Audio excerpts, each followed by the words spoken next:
Heads Verden. My name is Kevin Puricelli. I'm the executive for Miami YPN, and this is another episode of our podcast called Help Me YPN. Today's topic is all about mindset. You can definitely freak yourself out in this industry, and we're going to tell you how to stay on the straight and narrow today. But before we get started, we're going to give a shout out to all of our sponsors right here. And sitting with us in this group of sponsors is Erika Enid with J&E Title. Erika, tell us a little bit about J&E and what they do for our members. Absolutely. Well, J&E Title, we opened our own title company, me and my partner, Jackie, which I'm sure a lot of you met. Literally, it's going to be almost 2 years ago. But, both of us, we've been doing title for 20 years. So pretty much I started when I was 10 years old doing title. That's why I look so young, because I started very young doing title. And what can I say? I mean, South Florida, I'm licensed all Florida. I can do closings all over Florida, but South Florida is my playground, is where I work, play, and I'm a 305, ride or die kind of girl. So that's pretty much Janie. We cover all Florida doing closings A through C. And that's pretty much what Janie Title is. We're a very boutique, white glove service type of title company. We go above and beyond the right way.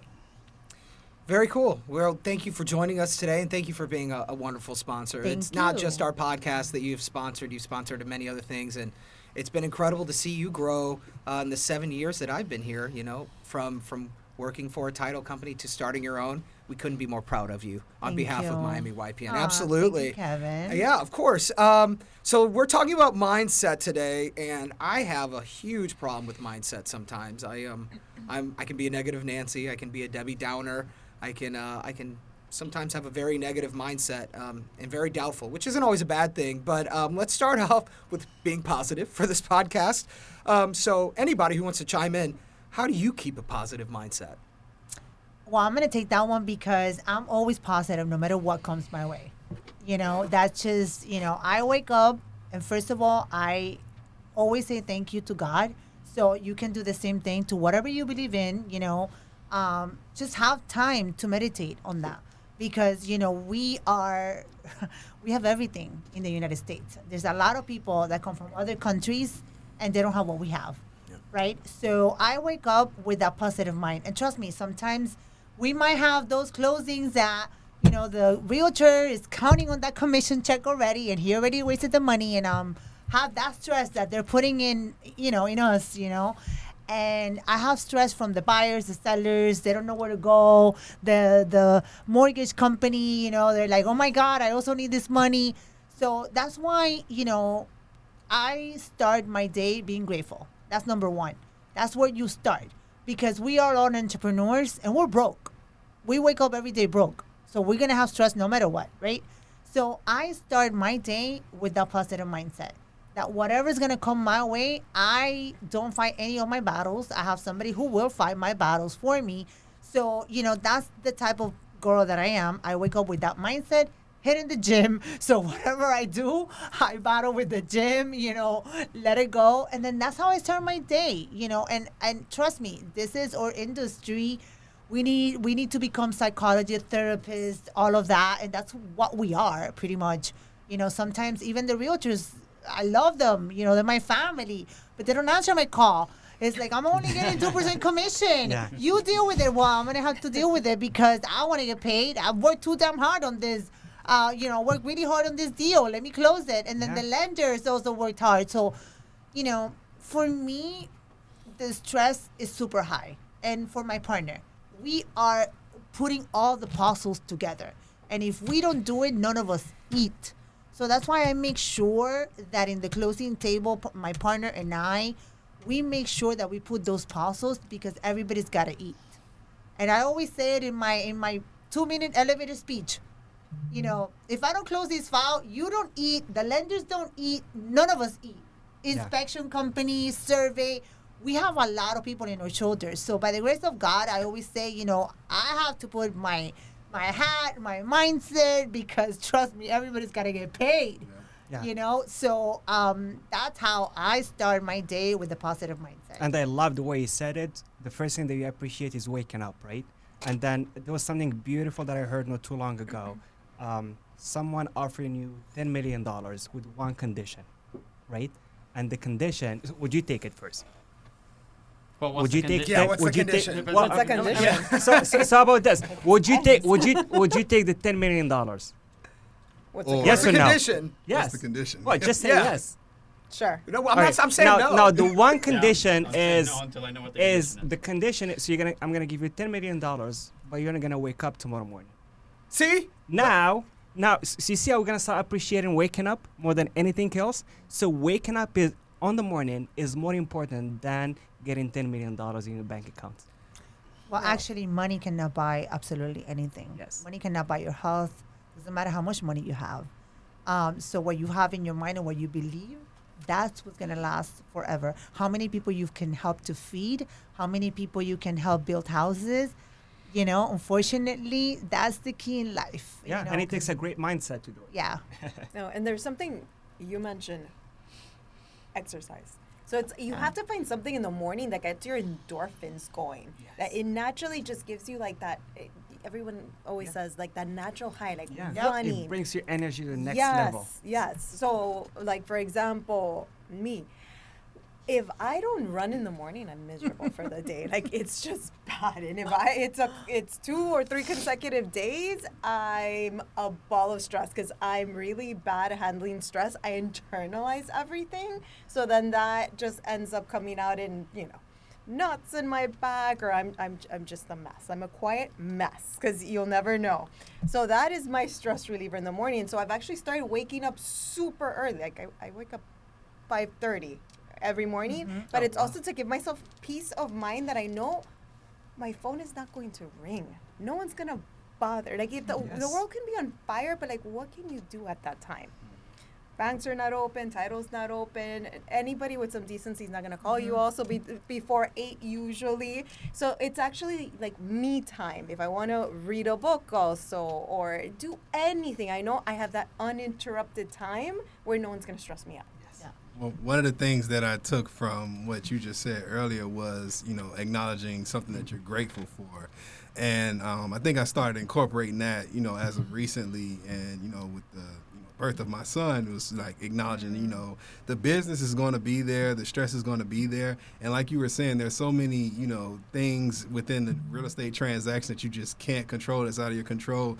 And you'll beat yourself up over time just, trying to make sure that this is taken care of. And some things outside of the scope of your work, you have to rely on the people that you are working alongside of to get to the finish line. So that was the biggest thing that you said that I kind of wanted to piggyback on, was really like acknowledging what you're grateful for, whether it's family, life in general, or where you're currently at, and not getting really too fixated on, the transaction itself, because there's going to be more transactions. I think when I first started in the business, that one transaction was everything. And so, once you start realizing that there's going to be more properties that you can sell, there's going to be more people that you can help service, I think it kind of eases a little bit of stress off of you that way too.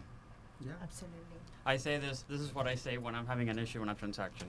I say to myself, this is not my first deal, and this is certainly not going to be my last deal.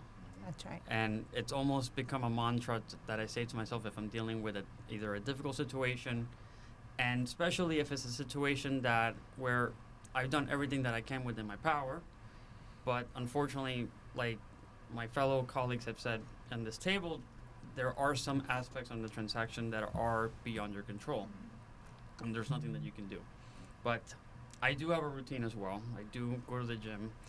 I do wake up in the morning and have a positive expectancy to win. That's what I call it. I call it PETW, positive expectancy to win. But something that I do want to explore is, what do we do on this table when you feel that your mindset is veering away from positive and you're now turning into, it's almost as if are you losing control of yourself? And for example, I had a difficult weekend last week for personal reasons, but also because of work. There was a transaction that wasn't going the way I wanted, and I'm thankful to say that I have people in my life that if I am feeling a certain way, I can call them, I can rant to them, or even vent and tell them how I feel. And Katherine As a matter of fact, is sitting here, and she actually happened to be one of those people, and I'm grateful because she took the time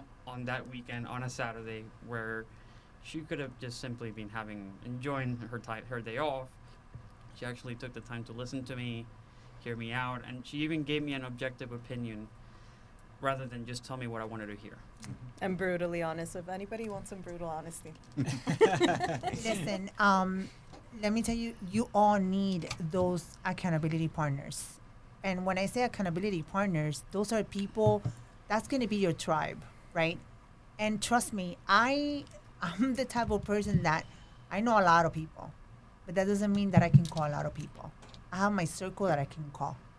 And when you have a difficult transaction, that's why we have agents, we have build loyal clients, loyal customers, because they know that they can come to us and talk to us, and we can work together to make that transaction happen. Because not a lot of people are going to answer your call on a Saturday or Sunday. Not a lot of people are going to go and get a signature if you're sick. You know, and that's what partners I'm talking about. That if an agent is battling cancer and they need to eat and they have, you know, they need to get something signed, an addendum or something because you need it. You know what? You can call Erika or you can call Jackie because we are humans and we have a heart and we care. And I think that's what a lot of mindset is, not only positive. Hey, sometimes I'm going through something personal myself, and in December I didn't want to have all this really nice makeup and all this hair done and all the heels. But you know what? What do? We could cry or balls out, whatever, cry, and by 4 I'm like, okay, that's it. I'm ready. Let's go. Let's do this. Put a nice song, salsa, dance, whatever, and you go. We all have those moments, but at least those moments you're here today, and that's it. You put your mindset on, and you said, that happened to me on the weekend. Now I'm not going to let ruin my week because something else is coming my way. And that's the mindset that I tell myself. Okay, that deal didn't close. That said, it shows not to sign because it happened to me before. I'm sure it happened to some of you. You know what I mean? And I said, you know what? Doesn't matter. That closing didn't go through, but you know what? We're going to get 3 more. I see them already. I see them coming. So, Kevin, look, the short answer to your question, how do you keep a positive mindset? The truth is sometimes you can't. And you got to have defensive mechanisms to protect yourself and to protect your mindset, or at the very least, take yourself out of that difficult position and put yourself back into that positive mindset. And guess what? One of those mechanisms is that if I can't, and sometimes that happens, then I know I need to shut down. Knowing when to disconnect. Mm-hmm. Yes. And by shutting down, I mean, and it may sound like the unreasonable thing to do because it may sound hypothetically as if you're running away from your problems, but it is by disengaging that you're actually helping yourself, because you're actually realizing consciously that you're emotionally distressed, that you're probably going to yell at somebody, whomever gets in front of you. Hopefully you're not driving because you might get involved in some kind of road rage. Mm-hmm. So it's okay to actually just say, you know what, today's just not the day. I need to calm myself down. I need to have a seat. Yeah, but this is also where your self-awareness comes into play. Like, you have to know when you can disconnect, and also know where you can mentally reset yourself, because a lot of times you're so mind-boggled by all the stress and what's going on, and you're fixated on that. But you need to mentally disconnect and reset. Like, for me, it's always nature. It's either running out in nature, not on a treadmill. I somehow get my best ideas there. My mind clears. Or going to the beach. There's something about just hearing the ocean breeze, absolutely, being on the sand, and I just forget about everything, and I can reset my mind. And if you can do that, then you can actually a lot of times figure out what you can do in order to fix whatever it is, or just consciously, accept certain, situations and just move on. Yeah, and there is something also that I want to share with our audience, and especially young professionals and new realtors. None of these professionals, who are successful professionals, by the way, was born with the mindset that they have now. It took time. Yeah. It took challenges. You have to break through ceilings to build the mindset that every one of you has. Now, keep in mind that mindset is like a muscle. It takes time to work it out, right? just think of it as you go into the gym, you work that muscle.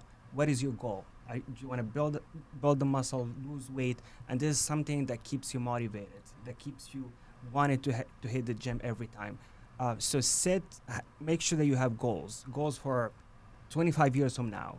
I want to own the biggest ocean front house with a yacht. I mean, don't be afraid of making big dreams that help you overcome the small challenges that you may have daily. And this is setting up goals is very important for mindset. Absolutely. Well, one of the things that, I mean, I've been in the business for 20 years. I've seen it all. I've seen all the roller coasters in the real estate era. And you know what? I survived all of them. When I saw people crying, losing their houses, I needed to be a light in their life when they were losing the house in 2008. And let me tell you, it was very devastating. I'm not going to lie to you. Back then, I would drink a bottle of wine every night because it was very, very depressing. But you know what? I survived it. And I would say that, like you said, it's a constant work. I've done Anthony Robbins twice, walked through fire twice. I mean, I've invested in myself because you have to invest in yourself. We are the entrepreneurs, right? If we work for corporate America, they will have to invest in these trainings and things like that. So it's good that we're entrepreneurs, but we have to invest in our mindset, in our mind all the time. I read a lot. I read a lot of podcasts. I'm constantly, I'm hungry to better myself every day. Yeah. Why? Because I don't want to fall into my anxiety, into my depressions, or anything, because we're humans. Mm-hmm. And that's a great point. If you have to invest on one thing, it has to be yourself. Absolutely. So we've talked about a lot of great things to keep a positive mindset, and we've touched upon a few of the things that I'm going to go into with my next question, but specifically, what are the habits that are serving you well right now? And the more unusual, potentially the better for these answers here. Ladies first. Oh, I touched on it. Number one habit is waking up early, which out. is a commitment. Mm-hmm. Because you could say you're going to wake up at 5:30, but if you don't do it, it's not serving you any good. And just really allotting time for yourself. Listen, 7 days a week, I don't wake up at that time. If I miss it, I actually put my phone on sleep mode. Not do not disturb, because my favorites bypass it. I've learned that. So sleep mode. So I get completely uninterrupted time, an hour or two, and I could just focus on whatever I need to that day. Yeah, and I would say habits take time. If you really want to build a habit, start slowly. If you're new in the industry, start slowly. I had a training with one of my friends about habits this week, and it's about that. It takes time building it. It takes time to wake up at 5:30 in the morning. When I started waking up at 5:30 to hit the gym at 6 in the morning, it was bad. So it meant going to sleep at 10:30 the latest. But yes, waking up early. I wake up early, meditate, pray, whatever you believe in. That's for me key number one, and then hit the gym. That's just for me. It's non-negotiable. And in the mindset and habit, start little by little. And anything, waking up early, picking up the phone, start making your calls in the morning. I don't function in the afternoon the same way in the morning. So for me, anything that I need to do productive has to be done in the morning. Then after 12, that's it.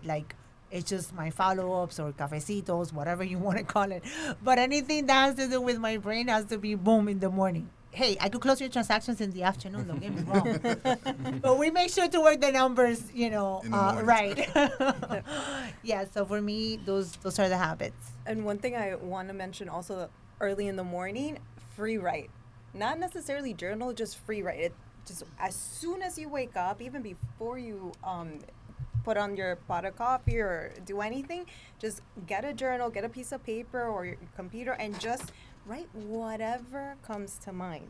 I read a book called The Artist's Way, and it's more for the creative minds when you have let's say writer's block, or you don't have your creative juices flowing. They say to do that, and even if it's the first couple of days, nothing really comes out, just keep doing it, because eventually your ideas are just going to free flow out of you. It's crazy that you said that because I just started practicing that as well as of recently. Is before I go to bed, write what's ever on my mind, because like I was having this feeling that my mind would never stop racing. Like I felt like I was going to sleep and waking up with my mind racing. So like now what I do is I write whatever's on my mind, get it out, have a little bit of silence. And you talked about it earlier, was waking up a little bit earlier than when business opens. I think that's essential for me because sometimes you just need a period of silence. And I think that's a habit too, like enjoying some time to yourself where there's complete silence, where there's no distractions, nobody pulling at you. And you have a chance to actually see everything for what it is when it comes to your thoughts. So like when you said, talking about writing stuff down, I do that in the mornings and at night, so I can just make sure that whatever was on my mind, I retain it. One, because sometimes, we have so many things going on that we may just forget that great idea that we had. So that was definitely a great one that you said. Yeah, I love that. I didn't touch on that, but I mean, I do that as well. But I also like to do things that didn't go right or things that gave me anxiety. So I know that I can go back and say, wow, I overcome that. I survived that. And look at me now. Like, to go back and if it's something difficult, a difficult transaction, whatever the case might have been, or in personal life. So you can see that you went through it. You went through the storm, but you know what? Look at you now. Yeah. Like, you got this. Well, I think the most important thing actually two most important things to build the right mindset. Number one is goals. Have your goals. So, and I was talking about this earlier. I have goals for the next 25, 30 years. And don't be afraid of setting up like huge goals. You can say, look, I want to own apartment buildings. I want to own my own private jet. Something that will keep you dreaming. Something that will keep you going. From that, you're going to focus on your short-term goals. By the end of this year, I want to close this many transactions. I want to do this on this amount of my GCI. And this is going to help you have set up like smaller goals, or what we call like weekly goals. How many, based on your conversion rate, how many appointments do I need to set to reach my target, to get this many closings? Number two is to have a schedule. And like, this is something that my coach was always telling me, show me your schedule. I'll show you how successful you are. Create a schedule that will help you reach your target. So there was one thing that they were always telling us when we pass tests and exams: start with the easy questions, right? In life, it's the opposite. When you wake up in the morning, start with tough tasks. So pick the hardest tasks that you have and start with them early in the morning. And for us is usually prospecting, right? That's when we get the most objections to handle. That's when we get like 50, 60 no's before we get a yes. So do that first thing in the morning. And it's going to help you, plan your day and then do those like easier tasks by the end of the day. The fun stuff, like going on social media and doing posts on all of that, keep it until the end of the day. Marcelo, you're up. Look, when I read this question, I had a different idea. Or I guess I interpreted it differently because I was thinking about it more in terms of the habits that I have for myself whenever I'm approaching situations regarding showings, dealing with other agents, dealing with certain transactions. I was really thinking it from a real estate-centric point of view. And there are also expectations that I have on myself. And I mean, if you're part of the audience and if you're a realtor, then hear me out on this, because this is what goes through my brain whenever I go meet with you and your customers when it's time to do a showing. The first thing that I like to remember is that, these are things, remember, that I say to myself mentally, maybe while I'm driving, is one, be easy to work with. Take your ego out of the equation. And take yourself out of the equation too. You're not there to take things personally. I'm not there to make things personal for you. I'm there to do a job, which is show the unit, be there to answer any questions, and make everything possible to try to put a deal together. So that's my mindset whenever I'm approaching showings, for example. I will be there, and if I don't take my ego out of the room, then I'm not putting together an environment where I'm going to make it comfortable for that buyer or for that tenant to walk around the property. And I want to almost make it feel as if I am not there. I am just there to facilitate. And that's why, to the surprise of some people that have shadowed me, some of them actually are surprised that I'm not walking around with the buyer and the tenant and telling them this is the kitchen and this is where the toilet is and this is where the sink is. I mean, sometimes you do if it's a Really? very 'Cause they might miss the toilet. correct, right, right. I mean, sometimes the property is complicated and you have to be there, but 9 times out of 10, especially in my market, which is a lot of condos, is I just let the property speak for itself. And the first thing I say is, look, I'm here. Let me know if you have any questions. Feel free to walk around. And, you know, we had and then the second part, which is more ego basis, you know, we're all, like Erika said, we're all human. I'm human too. So even just trying to listen to people, especially if there's trouble, will help facilitate conflict and problem solving altogether. We had for example, like, we just finished a deal today where, I'm not going to say who it is, but the agent, vented to me that he was dealing with a very difficult tenant. It was a very frustrating tenant. It was a very analytical tenant, and he was losing the patience. And in return, I could tell that whenever problems were coming up and we had to make corrections, he would kind of lash out at me. And that would piss me off too, but thankfully, my staff told me, look, he's having a rough time with this client, so the least I can do is try to be more caring and more patient and more respectful. So even whenever he was trying to argue with me and telling me, no, you have to do it like that, or I'm not gonna make this happen, just say, okay, well, look, let me see what I can do to help. And we did the walkthrough today, and one of the things that he said was, listen, I really appreciate how calm everything was. This was it wasn't a smooth transaction, but you made it more smooth than it could have been, thanks to your demeanor. And that, for me, it's not perfection, but that, for me as a realtor, means a lot, because I am consciously trying to create this environment, and it takes a lot of hard work. Yeah. The implications are really important there too, because the next time you two do a deal together, he's going to be excited about doing that deal. Yeah, and as a realtor, you want that. You want people to see your name on the listing and say, great, it's Marcelo, it's his team. They're going to answer the phone. He's going to be there to show it, even if there's if there's rainfall or a hurricane or something. The condo docs are going to be on the attachment on the MLS. So, and it goes, and that also makes you feel better about your own business. And in return, you want to wake up earlier, work harder, because you're doing a good deed for your others. And that's a great point, actually, Marcelo, which is staying positive and keeping that positive mindset while doing business. It's like a people's business, right? We deal with a lot of people throughout the transaction. It's about, 35, 40 people in every transaction. And the number one thing to do to keep that positive mindset is to stop assuming that the person that we're talking to they're mean just because they want to be mean. They may go through tough times, just like us. So just keeping that positive mindset can help us go through that challenge and make that transaction smoother, and make sure that you put your ego out of the way. Well, that was something amazingly beautiful, what you did, because you were actually saying to yourself before, like you were manifesting it, you were calling it the positive before going to that showing. That's number one. Number two, you didn't know what was going on, but you kept positive. Yes.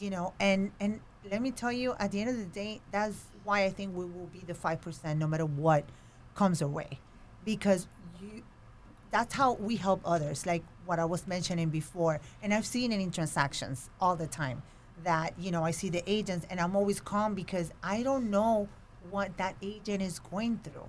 Yes. Divorce, battling cancer, sickness. There's so many things. We live in a world that you open social media and you want to throw your phone away, Yes. right? And trust me, that's why I try to post and get out of social media, because it doesn't help you if you want to be positive in mindset right now, right? But what you did, kudos to you. That is amazing. I was listening here and I literally could feel your energy because that is amazing what this experience that you went through. That is how, you're helping that agent. And at the end of the day, if you keep your calm and you're doing good, your name is your integrity. People can say anything, but my name, Erika Enid, they know that's my integrity. If I'm not in this earth, they will always remember me because the way I made you feel, the way I treated you. That was amazing.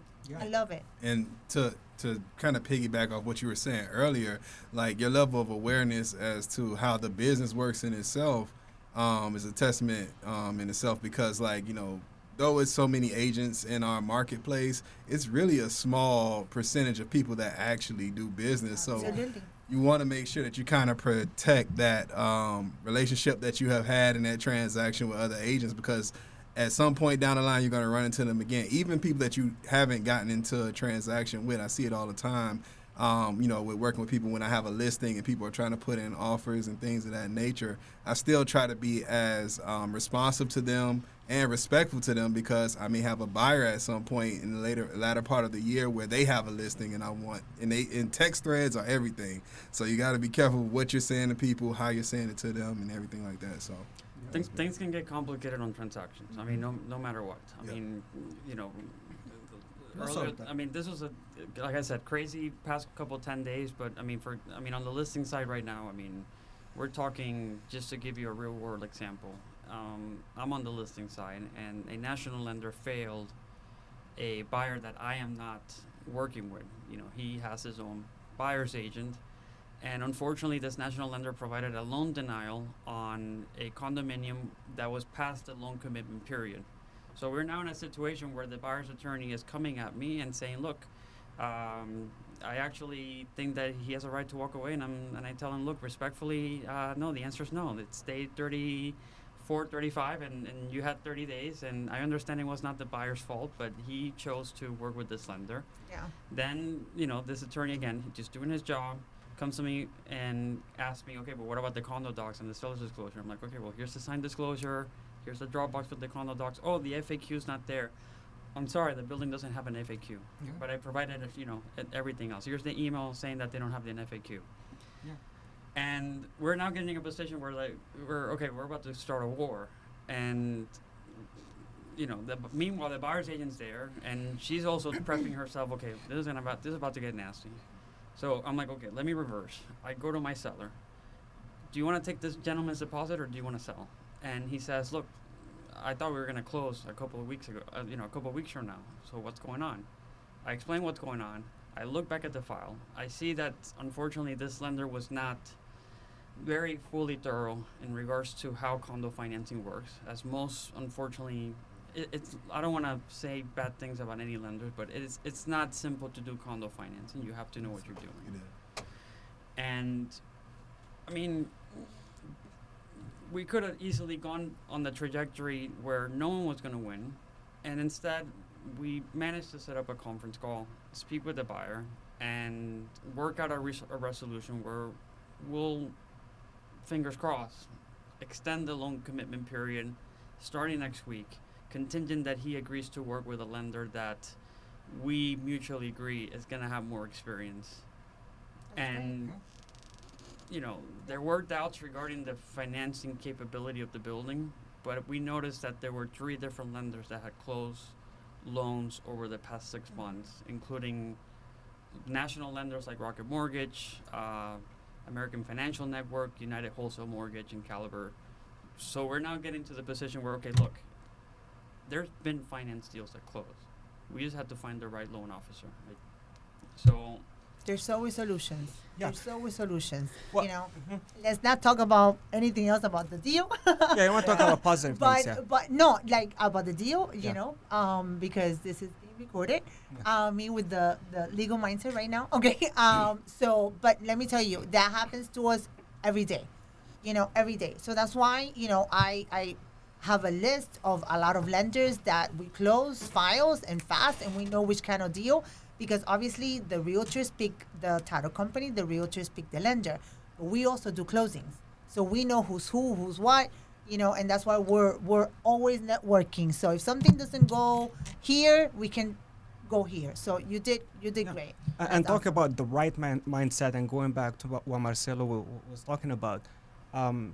Positive mindset is very important when we closing transactions, right? And this is an advice I want to give to all, especially new agents, new realtors. Never make a phone call, never send a text message or an email when you are angry. Absolutely. Oh, yeah. Sleep on it. I never Oh, yeah. understood the meaning of sleeping on it until I started selling homes, right? So you sleep on it, and the following day you're gonna make a wise decision. Absolutely. Yeah, I think some ways you can really gain a lot of respect is just by biting your tongue. There's many times where I would love to give somebody a piece of my mind. I decided not to. Thanks, TK, for keeping me in check. Good grief. But honestly, it's sometimes at the end of the day, if you bite your tongue and you're able to make them kind of feel bad for what they said to begin with because you proved them wrong, you can gain even a larger amount of respect than if you were to just go a different direction. And in a lot of cases, the best thing to say is not to say anything. Absolutely. Just Yeah. stay quiet. Sometimes you're just hungry. You just have to You grab know, it. yeah. Sometimes you just I need to pray grab on some that every food. day. I'm like, Lord, please help me control my tongue, help me control my mouth. I'm going to a closing. It's going to be war, but you know what? You're in charge. And that's it. And everything comes out really fine. All right. Yeah. So let's end this podcast with giving our viewers and maybe even you guys too a little bit of homework. What are some books, podcasts, or any other resources that you've utilized to promote a healthy mindset in your life? Well, I mean, if there are like two books that I would suggest now, and they're related to the way the market is now. So obviously, this is a shifting market. So there are two books that are written by Gary Keller. The One Thing, and this is a book that helps you focus on the one thing that you should be doing, right? And the second book is Shift, and this is gonna go through like models and a way to ride this shifting market. Well, the one that I'm going to start reading, which I know some of the YPNers read it, is the 15 Ways to Grow Your Business in Every Economy. I'm going to start reading that one with a couple of women from the Women's Council of Realtors. And not only because it's a shift coming, but because he helps you in any business that we're in, right? So to me, that's one of the books. I mean, I read a lot. The Four Agreements, not to take things personal, and so forth and so forth. That's a really, really good one. But, I would say podcasts. I mean, anything that, any podcast, I forgot his name, Shy, something motivational. But there's a lot of books. But, it's always go to training, guys. If you're a new agent, the Miami Association of Realtors giving you so many tools that can empower you. I know the YPNers do a lot of classes. Just plan yourself to attend. You will become the 5% in this industry. Right now, we're listening. You guys are listening to the 5% in the industry in South Florida. Be involved. Be involved and go out there, network, being positive with if you're a new agent, follow these guys right now that you're listening to. Follow them, talk to them. They don't mind having cafecito or a drink with you. I don't drink anymore. Stopped drinking five months ago. We do. So, Marcelo and Simo drinking, me cafecito, or I can have, what is it, mocktails? I can have mocktails. They do have mocktails now, right? But that's on my take. I'm also gonna have two great upcoming events, RE Bar Camp and G4. It's Yeah. gonna happen soon, right? Nice. So, yeah. We'll be there. Two of the books that pretty much changed my mindset was Think and Grow Rich and Rich Dad Poor Dad. I think that was my introduction into real estate. Rich Absolutely. Dad Poor Dad. So anybody that wants to get into the real estate space, it just gets your juices flowing when it comes to like shifting your mind and into becoming not just someone who. And there's nothing wrong with working a 9 to 5, but as a realtor, you are an entrepreneur, so it just puts yourself in that mindset of really, grasping that and taking control of your life and, being able to learn how to start producing and seeing the world in a sense of, you have a limitless possibility if you're an entrepreneur. Terell, yeah, tell us about one of your aha moments in either one of those books. Rich Dad, Poor Dad. I think it was pretty much just the concept of the book. So I was in a situation like my dad, he was a teacher. My mom was a teacher as well. So, they have always, preached, get a job, 9 to 5, security. And, as my dad's health started failing, I needed some more level of flexibility because I couldn't get away from my job to help tend to him. And, even in that time, he was against me, leaving my job to, pursue a career in real estate. But that book in itself gave me like a bit of reassurance and confidence that, I can do this. And though it is some level of a risk, I think it's a risk as well as, staying comfortable and being in a space of stability. So, I think that was, my biggest thing is like Rich Dad, Poor Dad kind of showed me like, hey, there is benefits to having security, but there also can be, some cons to it as well. Yeah, no risk, no reward, for Correct. sure. Catherine, what you got? I love to read, so I'm trying to actually pick 2 books. So my all-time favorite's The Compound Effect. I love that one. Love- Favorite. Yeah. That's good. That's a good one. Just it touches on every aspect of your life. It touches on investing, personal work, and it's just like the little things that you do every day compound over time to the bigger picture, right? So even your thoughts, always keep them positive because it grows exponentially. Another one is David Goggins' Can't Hurt Me. I read that recently, and that was such an inspirational book. For anybody that doesn't know him, he is somebody, I think he had first tried to get into the army, Yeah, it was in didn't the make it, didn't make it.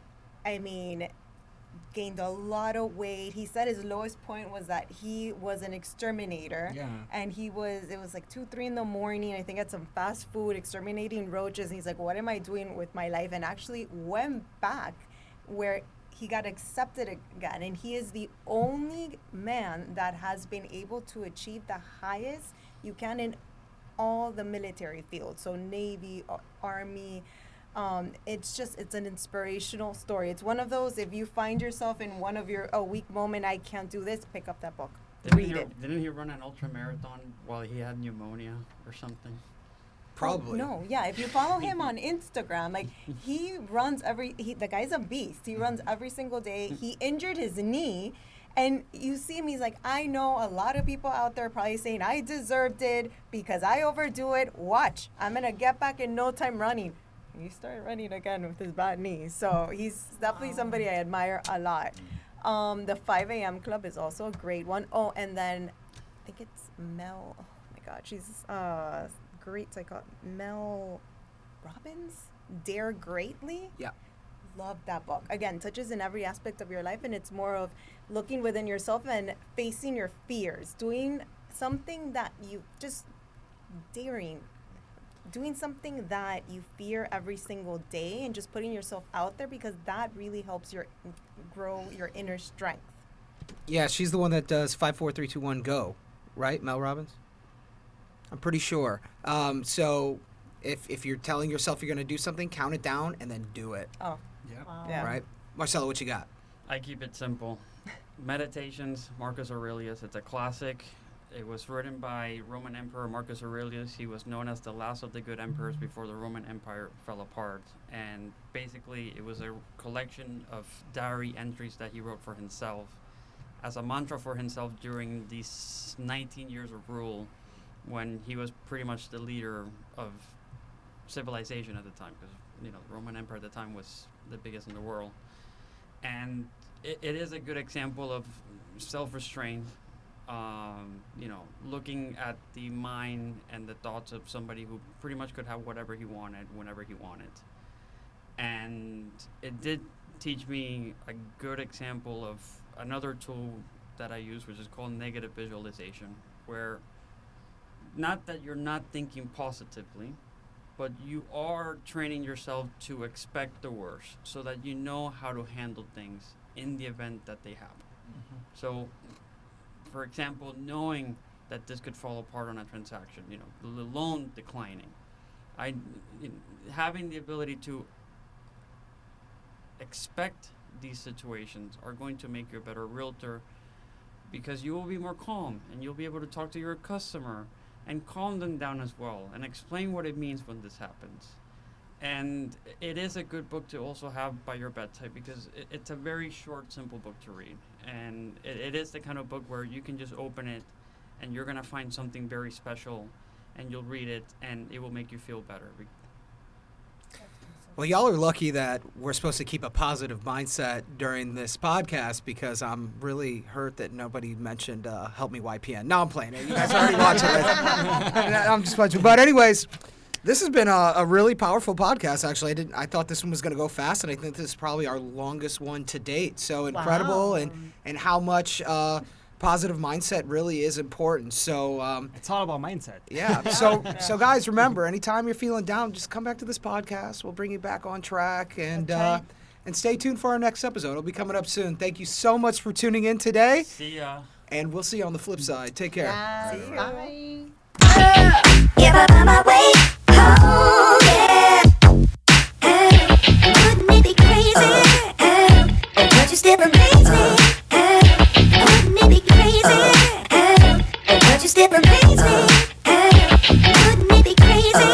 Oh, don't you still amaze me? Wouldn't it be crazy? Oh, don't you still amaze me? If I find my way home, yeah.